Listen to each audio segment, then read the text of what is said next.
Bonjour à tous et bienvenue sur le Club des Coachs. Je me présente, je m'appelle Quentin, je suis personal trainer. Je suis en compagnie de Marwan qui est aussi personal trainer. Et aujourd'hui, petite thématique plutôt sympa. On nous a envoyé quelques messages sur Instagram. On nous a dit voilà, est-ce que vous recrutez à Dubaï? Est-ce que vous embauchez des personnes? Comment on fait pour travailler à l'étranger? Est-ce que c'est mieux de s'expatrier, etc. Donc aujourd'hui, avec Marwan, on peut vous parler vraiment de ce sujet-là. Faut-il s'expatrier pour vivre, pour bien vivre du personal training, du coaching sportif? Donc voilà, il y a un petit constat, nous s'est expatrié à l'époque, donc je parle de ça déjà il y a pas mal d'années maintenant, parce que c'était pas aussi développé que ça en France, notamment le personal training. Le coaching sportif, lui, était déjà présent depuis pas mal d'années, il faisait que de monter, mais vraiment le personal training, donc en salle, comme Basic Fit est en train de le développer, au fait par bien d'autres acteurs en France, avec une réelle stratégie, ce qui n'était pas le cas à l'époque. Donc voilà pourquoi on s'était un peu expatrié. Et puis, je pense qu'on peut commencer sur ça, Mister Morin. Ouais, carrément. Bonjour à tous. En fait, c'est autant avant, on peut dire que pour le coaching, notamment en salle, il y avait pas de cadre qui nous permettait, nous, coachs, de pouvoir nous aider à faire du business et de personal training. Il a fallu qu'on attende l'arrivée de Basic Fit et tant mieux.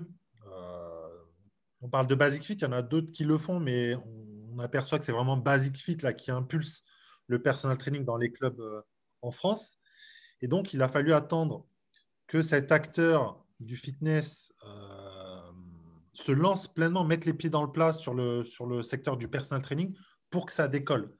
Et effectivement, dès que nous, on a été diplômés, il y a déjà plusieurs années, il n'y avait pas ce cadre-là qui nous permettait, déjà qu'on était, on nous apprend pas le métier de, de coach, de personal trainer, c'est-à-dire qui consiste aussi à monter un business et à vendre nos services. On n'avait pas ce cadre-là. Aujourd'hui, c'est plus simple. Donc, la réponse, elle est claire pour Quentin et moi, c'est que non, on n'a pas besoin de s'expatrier pour bien vivre du personal training en France. Aujourd'hui, que ce soit en salle et à domicile, domicile, c'est pareil. Hein. Domicile, bon, ça existe depuis déjà plusieurs années. Là-dessus, il y a aucun souci. Mais il y a encore de la marge, il y a encore de la place pour énormément de coachs qui voudraient se lancer dans du coaching à domicile.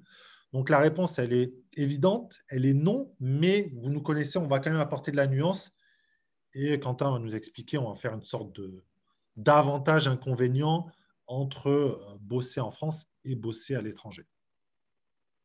Yes. Quand on dit étranger, donc voilà, on a la chance de travailler notamment en Suisse, aux UAE, etc. Mais il y a plein d'autres pays possibles, envisageables, le Canada, les US, l'Australie. Enfin voilà, il y a plein d'autres options, même le UK, l'Allemagne, le Portugal, peu importe. Il y a plein d'autres options. Donc là, on va essayer de globaliser un peu tout ça. On ne va pas parler d'une destination en particulier parce que voilà, on va dire que tout est différent. Il y a plein de choses à prendre en compte, la devise, la langue, les législations, si vous avez monté une société ou pas. Enfin, il y a tellement de choses à prendre en compte. Aujourd'hui, on ne va pas s'attarder sur ça. Là, on va juste vous parler des avantages et inconvénients de travailler en France. Donc oui, il faut vous dire, en France, on a de la chance d'être dans un aussi beau pays que la France et qu'on puisse travailler en France, même si en ce moment avec le Covid, c'est un peu compliqué, mais c'est partout pareil dans le monde.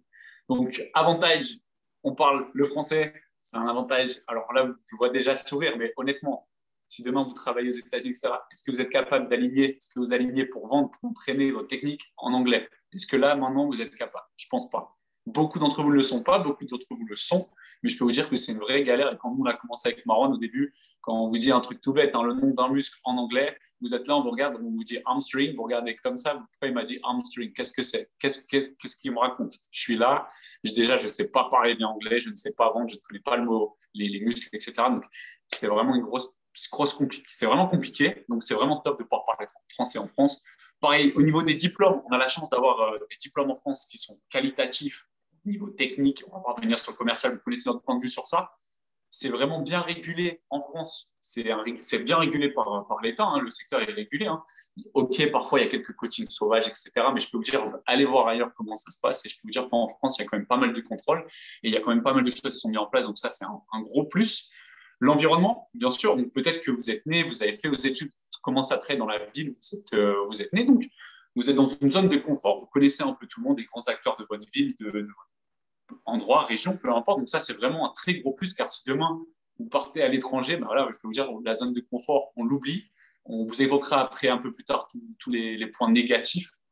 Et puis, je vais en dire un de plus et je laisse Cameron prendre le relais. Pareil, on vient de parler de l'environnement, le réseau qui est super important dans notre métier, c'est la base pour développer hein, le bouche à oreille, les connaissances, etc. Si demain vous partez à l'étranger, vous êtes tout seul. vous connaissez personne au début. Donc ça, c'est vraiment un gros plus de commencer en France et de commencer là où vous avez fait vos armes, entre guillemets. Ouais, exactement. Et puis, pour ajouter des inconvénients par rapport au fait de travailler en France, la France, on est connu pour l'imposition. On dit souvent qu'on est trop taxé, mais il faut aussi regarder de l'autre côté, c'est qu'on a un pays qui, il y en a qui diront peut-être pas assez, mais qui nous aide. Nous, nos expériences, c'est qu'on peut s'expatrier dans des pays où on ne paye pas d'impôts. Alors, c'est peut-être un plus aussi, mais sachez que lorsqu'il vous arrive un pépin, eh ben, il n'y a rien. Vous vous débrouillez. Là, je peux vraiment parler en connaissance de cause. Je me suis blessé, moi, à 2 reprises, 2 grosses blessures, notamment une rupture des ligaments croisés en jouant au foot, voilà, après un week-end. Et puis, ben voilà, le lundi, vous ne pouvez pas repartir bosser. Vos clients ne vous attendent pas. Il n'y a rien, il n'y a rien, il n'y a pas d'entrée d'argent pendant plusieurs semaines avant de pouvoir revenir sur pied parce que voilà, une rupture des ligaments croisés, pour ceux à qui c'est arrivé, euh, des fois, on ne le sent pas trop passer, mais souvent, c'est assez violent. Moi, je suis resté 15 jours en béquille et ensuite, je n'ai pas pu reprendre pleinement mon activité de coach pendant encore quelques semaines. Donc voilà, grosse galère et à ce moment-là, vraiment, il y a personne. Vous êtes tout seul. Donc, tout dépend bien évidemment du pays où vous vous situez. Moi, là où j'étais, c'était compliqué. Donc, il y a aussi ces avantages en France. Malgré tout, il y a des aides sociales. Si vous arrivez un pépin, si vous tombez malade, ce genre de choses. Si vous avez une consultation chez le médecin en France, c'est pas grand-chose. C'est une vingtaine d'euros remboursés. Dubaï, par exemple, c'est minimum 80 euros. C'est pas remboursé si vous n'avez pas une bonne assurance, même plus 100 euros. Je ne parle même pas du dentiste. Donc, plein de petites choses du quotidien, lorsqu'on les met les unes au-dessus des autres, bah, ça fait un gros plus. On pourrait même parler de retraite. Ça fait peut-être un peu vieux jeu de se dire, ouais, parler de retraite. C'est vrai que moi, je n'y pensais pas quand on est jeune diplômé, on a 18, 19, 20, même 25 ans. On ne pense pas à la retraite. On dit, c'est trop loin. Mais ça compte. Franchement, ça compte. Et lorsque vous passez 5, 10 ans à l'étranger, même si vous gagnez bien votre vie, il faut quand même penser à ça. Et en France, quand vous travaillez, même si en tant qu'entrepreneur, il faut charbonner aussi un peu plus, eh bien, on a quand même cette retraite qui se constitue et ce n'est pas négligeable. Yes. Et notamment aussi, voilà, la France, on peut le dire clairement, il y a moins de concurrence qu'à l'étranger. Donc, c'est à la fois un avantage et un inconvénient. Donc, ça va être beaucoup plus facile pour se démarquer de la concurrence. Et vous verrez, le premier point des inconvénients, bah, le marché n'a pas vraiment atteint sa maturité, il n'est pas mûr. Donc, il y a une grosse croissance qui va arriver dans notre domaine, qui est le fitness, notamment le personal training et le coaching sportif. Mais c'est vrai qu'il y a quelque chose à faire. Et en plus, en France, il y a quand même des atouts indéniables, hein, notamment le service à la personne, crédit d'impôt 50%. Personnellement, à ma connaissance, je ne connais aucun pays qui fait ça pour des coachs sportifs. Enfin, je ne sais pas, Marwan, si tu connais un pays qui fait quelque chose d'équivalent. Je ne suis pas Non, au non, courant, en non. tout cas. Non, je trouve Donc, que c'est un gros ouais. plus en France qu'on a. Ça, c'est un gros argument. C'est ouais, un gros argument dans votre process de vente. 50% de crédit d'impôt, non, non, c'est un plus. Donc, non, effectivement, il n'y a pas beaucoup d'endroits où on peut trouver ce genre d'aide. Donc, si on peut conclure, voilà, on peut très bien vivre du coaching dans l'Hexagone, hein. Maintenant, on va voir le petit pendant, les inconvénients, les côtés un peu plus négatifs. Donc, comme on l'a dit, le marché n'est pas encore assez mûr. Donc, la mentalité du fitness français, surtout avec le low cost sans service ajouté, voilà, tout le monde veut tout pour rien. C'est un peu quelque chose qui est resté assez longtemps dans les mœurs, si je puis dire. Donc, ça, il y a vraiment quelque chose, un gros travail à faire, notamment pour démocratiser le personal training, pour que ça rentre un peu dans la tête des Français. C'est-à-dire que voilà, vous allez atteindre les objectifs plus facilement avec un coach. Vous n'allez pas forcément dépenser beaucoup plus. Voilà, certes, c'est ça représente une dépense, mais il y a toujours moyen avec le service à la personne, il y a toujours des petites choses à faire. Au niveau coaching à domicile, si on compare avec d'autres pays, ben, il y a plein de différences. Par exemple, enfin, que ce soit, je vais prendre le cas des Émirats arabes unis, mais ici, il y a une salle de sport dans chaque building, donc c'est facile de faire du coaching à domicile. Si vous prenez les États-Unis, je sais que dans les campagnes, ça existe beaucoup. Pour ceux qui travaillent sur le marché asiatique, c'est la même chose. Vous allez là-bas, il y a des salles partout, dans toutes les salles, dans tous les buildings. Donc, c'est assez facile de travailler avec du matériel de qualité. Donc, il n'y a pas besoin de se trimballer son sac avec 20 kilos de petits matériels, de blocs de ci, de ça, d'haltères, de kettlebell, voilà, vous connaissez tous, hein, on a tous fait du domicile. Donc ça, c'est un peu un inconvénient, même si j'ose espérer qu'un jour, il y aura peut-être des développeurs immobiliers qui vont peut-être intégrer des salles de sport plutôt que de vouloir rentabiliser chaque mètre carré. Mais bon, c'est beau de rêver. Ensuite, ben voilà, comme on l'a dit, il y a un gros travail à faire encore pour expliquer ce que c'est un personal trainer pour beaucoup de personnes. Il y en a encore plein qui ne savent pas ce que c'est, même un coach sportif. Enfin, c'est pas encore vraiment arrivé à toutes les oreilles, même s'il y a quand même une grosse amélioration par rapport à ça 10 ans. Mais on peut encore s'améliorer. Ouais, exactement. En fait, le point le plus important, je pense que c'est que si on en est là aujourd'hui, c'est que les acteurs du fitness ou le fitness français, on cible personne bien évidemment, mais c'est qu'au final, je sais pas, ces 10 dernières années ou ces 15 dernières années, on s'est pas, on s'est focalisé sur autre chose que le service. Et là, c'est mon opinion hein, qui parle. On s'est focalisé sur le prix, on s'est focalisé sur le low cost, sur la guerre du low cost, et pas sur le service, pas forcément sur le client finalement. On s'intéressait à son porte-monnaie, à lui proposer le prix le plus bas possible, mais pas forcément les résultats les plus efficaces possibles. Et le personal training, c'est le meilleur pour avoir du top résultat. Donc voilà, on a eu cette concurrence des prix qui s'est installée. C'est toujours le cas. Mais voilà, il est temps d'aller vers quelque chose d'autre, d'apporter de la qualité de service. Et la qualité de service, ce n'est pas uniquement avoir des douches propres, une salle propre. C'est du service de coaching, du service sportif. Et là, on est en retard et c'est pour ça qu'aujourd'hui, le personal training est aussi peu développé.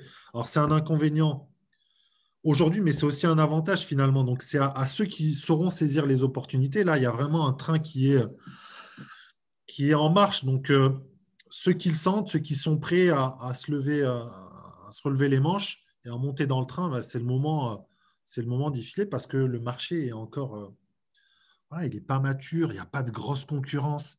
C'est pas si difficile de créer sa clientèle, même dans des villes euh, de taille moyenne. Hein. Il ne faut pas croire qu'il faut être à Marseille, Paris, Lyon ou Bordeaux pour bien vivre. On peut être dans des petites villes de quelques dizaines de milliers d'habitants pour bien vivre, que ce soit en salle ou à domicile. Donc voilà, c'est un inconvénient, certes, mais c'est une opportunité pour ceux qui voudront l'avoir comme une opportunité. Yes. Donc, si on peut conclure, là, ça fait les avantages, c'est inconvénients pour la France. Donc, pour nous, voilà, le marché n'est peut-être pas encore assez mature, mais le secteur il est en plein essor. Il y a beaucoup de spécialisations encore à exploiter. Il y a des marchés récents où on peut encore s'engouffrer. Donc, voilà, il y a encore beaucoup de monde à aider en France. N'hésitez pas à foncer sur ça. Ne pensez pas qu'il faut absolument s'expatrier. Honnêtement, bah, voilà, nous, c'est un peu des parcours de vie différents. Mais moi, à l'horizon de 3-5 ans, je pense que je retournerai en France ou en Suisse. Et c'est pour sûr que je pense que je resterai dans le milieu.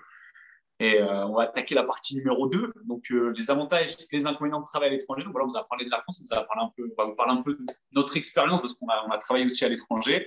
Donc, on va commencer avec les avantages. Donc, bien sûr, on ne cible pas de pays en particulier, mais en général, le marché est plus mature. Donc, il y a plus de clientèle. Si on vous parle le cas du marché américain, canadien, on vous parle des UAE, on vous parle même de. Je vais même prendre des pays asiatiques. Des fois, on ne pense pas que le personal training est développé, mais il est plus développé qu'en France. Et puis, un des gros avantages aussi qu'on est en tant qu'expatrié, donc pour moi comme Marwan, je pense qu'on était d'accord sur ça, on part, on est vraiment dos au mur. C'est en gros, c'est marche ou crève. Voilà, donc on est dans l'obligation de réussir et on va dire que ça nous pousse à apprendre peut-être un peu plus vite que lorsqu'on est en France. En France, on va avoir peut-être, je sais pas, les petites aides de lac, on va se reposer un petit peu, on dira si je n'ai pas trop de clients, c'est pas grave. Enfin, voilà, on n'a pas forcément le bon état d'esprit parfois. Et c'est vrai qu'une expatriation d'1 ou 2 ans, ça peut vous remettre un peu les idées en place. Ça peut vous dire, OK, là, il faut que j'y aille parce que la concurrence, elle est là. Moi, si je veux avoir un meilleur business, un business solide, il va falloir que je charbonne un peu plus qu'eux. Je pars avec plein d'avantages, de désavantages. Par contre, je ne parle peut-être pas la langue. Il y a des lourdeurs administratives. Il y a peut-être des licences à faire. J'ai peut-être pas une thune pour commencer. Donc, voilà, il y a plein de difficultés sur le parcours. Et c'est vrai que si vous arrivez à vous imposer à l'étranger, bon, voilà, c'est-à-dire que vous avez une force de caractère et que les connaissances que vous avez là, vous pourrez les transférer lorsque vous rentrez en France. Et là, votre business, il pourra encore plus exploser.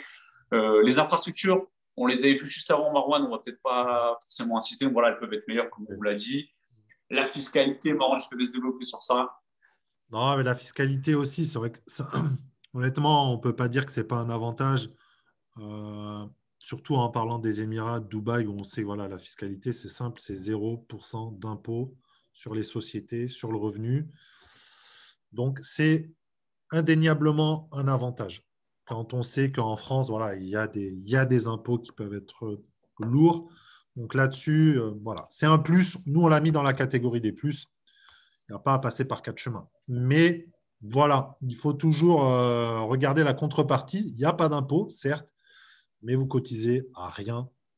Pas de sécurité sociale, pas de retraite, pas d'assurance voilà, maladie. Bref, tout ça, ça n'existe pas. C'est chacun pour sa pomme. C'est un peu, ouais, voilà, c'est un peu violent d'une certaine façon. C'est chacun Ah pour ouais. sa pomme. Mais, euh, mais si ça marche bien, si ça marche bien, c'est un plus. Ça, c'est surtout quand vous démarrez. Enfin, on remarque en France aussi, quand on démarre, on nous tombe pas dessus tout de suite. Mais voilà, lorsqu'on vous paye, notamment aux Émirats, ben, la totalité du chiffre, il est pour vous. Yes. Dernier petit point positif qu'on peut évoquer aussi à l'étranger, peut-être.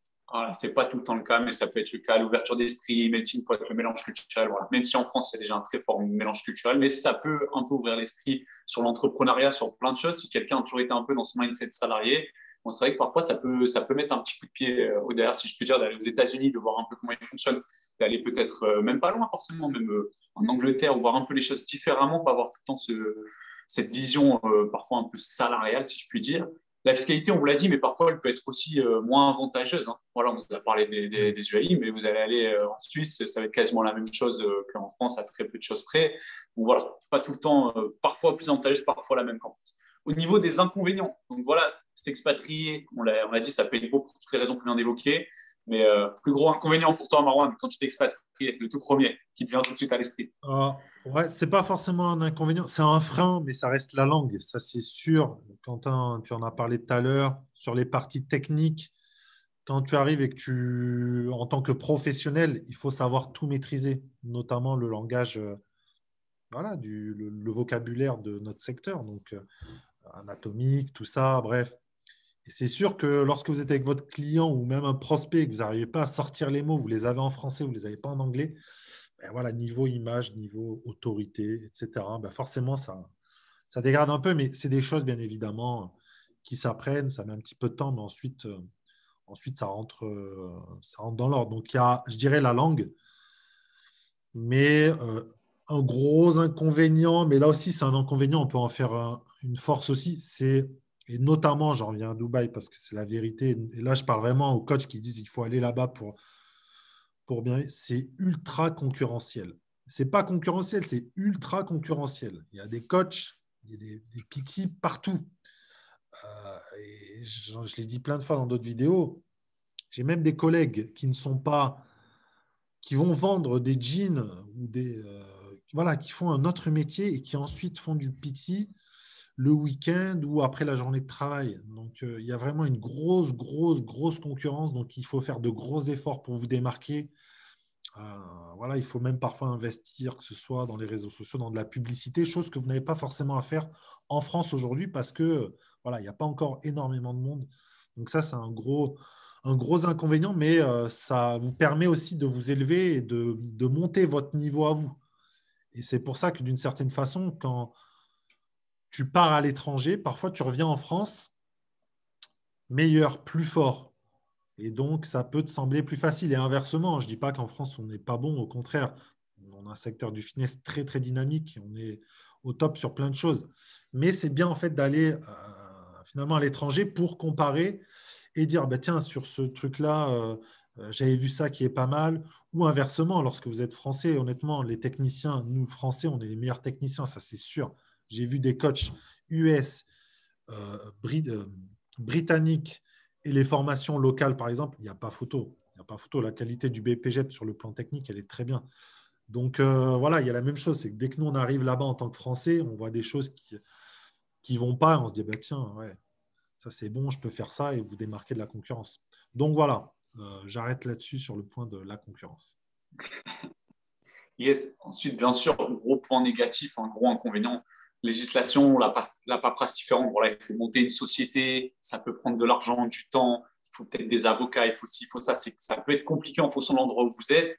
Pareil au niveau des visas, si vous êtes aux US, la green card, etc. Il y a voilà, il y a plein de choses qui sont compliquées. On ne s'expatrie pas comme ça, on n'a pas que mon doigt. La solitude, c'est pas facile à combler aussi. Enfin, Marwan peut le dire mieux que moi parce que c'est vrai qu'il était plus souvent seul ici aux US, etc. Donc c'est quelque chose de très dur. Comme on l'a dit aussi, s'il y a des blessures, pas de sécurité sociale ou en cas de force majeure, ben voilà, s'il y a eu le Covid, pendant 2 mois, j'étais à l'arrêt, c'était zéro. Donc voilà, il y a plein de choses qui font que le taux de change des devises, Demain, vous êtes payé, hop, il y a un petit krach boursier où là, il y avait eu le Covid, c'est indexé sur le dollar, la monnaie dans quel pays vous travaillez, hop, vous perdez 400, 500, 600, 700, 800, 1000 euros de salaire alors que vous n'avez rien fait pour, hein, vous travaillez toujours la même chose. Donc, voilà, vous êtes un peu tributaire de ce qui se passe un peu dans le monde. On peut dire aussi que ce n'est pas fait pour tout le monde. Voilà, il faut le dire clairement, hein, une expatriation, ça se prépare, c'est pas facile au quotidien. Il y a plein de frais, de processus d'installation. Parfois, vous avez des semaines sans mots au début, sans téléphone, sans Internet, sans voiture. Il faut tout refaire, le réseau, l'appartement. Il faut recréer tout de A à Z. Donc, c'est vrai que ça peut être un plus, mais ça peut être aussi un gros, gros frein. On est loin de la famille, des amis. Enfin, voilà, il y a plein de choses qui font que s'expatrier, c'est pas tout le temps les côtés positifs. On a tendance à voir uniquement de ah, il n'y a pas d'imposition, je vais gagner plus d'argent, ou c'est plus facile, ou c'est ci, ou c'est ça. Il y a plein de côtés négatifs qu'il faut aussi prendre en compte. Donc voilà, avec Marwan, on n'est pas là pour vous vendre du rêve, on n'est pas là pour vous dire que ça c'est mieux, ça c'est moins bien. On vous expose toujours le pour, le contre. On est là pour échanger avec vous. On est des coachs sportifs comme vous. Et c'est avec grand plaisir qu'on échangera sur cette thématique. Je te laisse la conclusion, Mister Marwan. Ouais, bah, je dirais que, comme a dit Quentin, j'en mets une couche, on n'est pas là pour vendre du rêve. Mais honnêtement, moi, je me suis expatrié ou immigré, j'aime pas trop ce terme finalement. C'est vrai que quand des fois on est expat et quand c'est d'autres, c'est immigré. Bon, on va rester là-dessus. Mais si vous voulez vous expatrier dans des pays, honnêtement, c'est une super expérience. Moi, je l'ai fait un petit peu en Asie, en Australie pendant 1 an, aux Émirats aussi. Et humainement, c'est une expérience qu'il faut vivre si vous aimez voyager notamment. Mais ce n'est pas obligatoire. Et en plus, nous, on a un métier, je trouve franchement, qui est formidable. On aide les gens. Enfin, c'est un très beau métier. Et que vous le fassiez à Pétaouchnok ou en France, c'est la même chose. Vous aidez quelqu'un à atteindre des résultats. Vous créez des liens avec des personnes, des liens qui deviennent très forts au fil du temps. Donc, voilà, c'est pas indispensable. Si c'est un truc qui vous branche, pourquoi pas. Mais en tout cas, la réponse pour nous, elle est claire. Non, vous n'avez pas besoin de vous expatrier pour bien vivre du personal training. Yes. Même si on vous expatrie, parfois vous pouvez rencontrer des personnes comme Mister Coach Marwan. Donc je vous conseille juste pour ça. Et puis voilà, un petit message aussi pour ceux qui m'envoient des petits MP sur Instagram, ça pour me demander si je recrute sur Dubaï, etc. Je ne recrute pas, c'est pas dans mon objectif de développer du personal training en équipe ici. Donc si jamais vous venez ici, avec grand plaisir, on peut se voir pour boire un café ou quoi que ce soit, parler du business avec grand plaisir. Et puis même cet été, voilà, j'espère que si tout va bien, le Covid serait un peu enlevé, pourquoi pas faire un petit meeting avec moi, nous rencontrer aussi un peu en réel, ça nous ferait vraiment plaisir. Et puis, ben, je pense qu'on est tout bon sur la petite vidéo d'aujourd'hui. Donc, on vous souhaite à tous une très bonne journée. Prenez soin de vous. N'hésitez pas à faire ce que bon vous semble. Et puis, on vous dit à très vite sur le Club des coachs. Ciao, ciao. Ciao.